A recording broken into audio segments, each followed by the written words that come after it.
लक्ष्मण जी नहीं सोए 14 साल। रामायण की कहानी।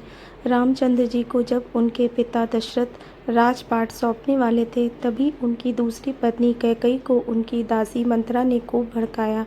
मंत्रा ने कहा कि राजा तो आपके बेटे भरत को बनना चाहिए। इसके बाद कैकई ने राजा दशरथ से 2 वर मांगे। पहला, भरत को गद्दी मिलनी चाहिए और दूसरा, राम को 14 वर्ष तक वन में रहना चाहिए।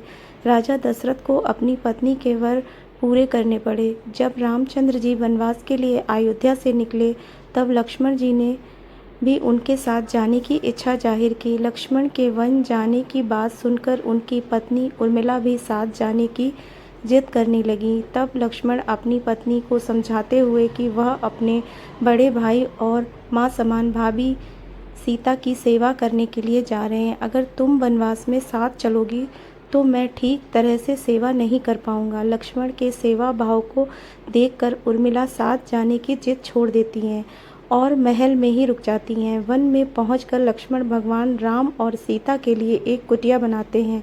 जब राम और सीता कुटिया में विश्राम करते हैं, तब लक्ष्मण बाहर पहरेदारी करते थे। वनवास के पहले दिन जब लक्ष्मण पहरेदारी कर रहे थे, तब उनके सामने निंद्रा देवी प्रकट हुईं। लक्ष्मण ने निंद्रा देवी से वरदान मांगा कि वह 14 साल तक निंद्रा मुक्त रहना चाहते हैं।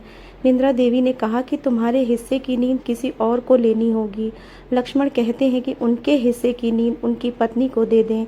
इस कारण लक्ष्मण 14 साल तक नहीं सोए और उनकी पत्नी उर्मिला लगातार 14 वर्ष तक सोती रहीं। 14 वर्ष बाद जब भगवान राम और सीता के साथ जब लक्ष्मण अयोध्या वापस आए, तब नींद की अवस्था में रामचंद्र जी के राजतिलक समारोह में उर्मिला भी उपस्थित थीं। यह देख लक्ष्मण को हंसी आती है। जब लक्ष्मण से हंसी की वजह पूछी गई तो उन्होंने निंद्रा देवी के वरदान के बारे में सब कुछ बताया। लक्ष्मण ने कहा कि जब मैं उबासी लूँगा तब उर्मिला की नींद खुलेगी। लक्ष्मण जी की इस बात को सुनकर सभा में मौजूद सभी हंस पड़े। सभी को हंसते देख उर्मिला लज्जावश समारोह से उठकर बाहर चली जाती है।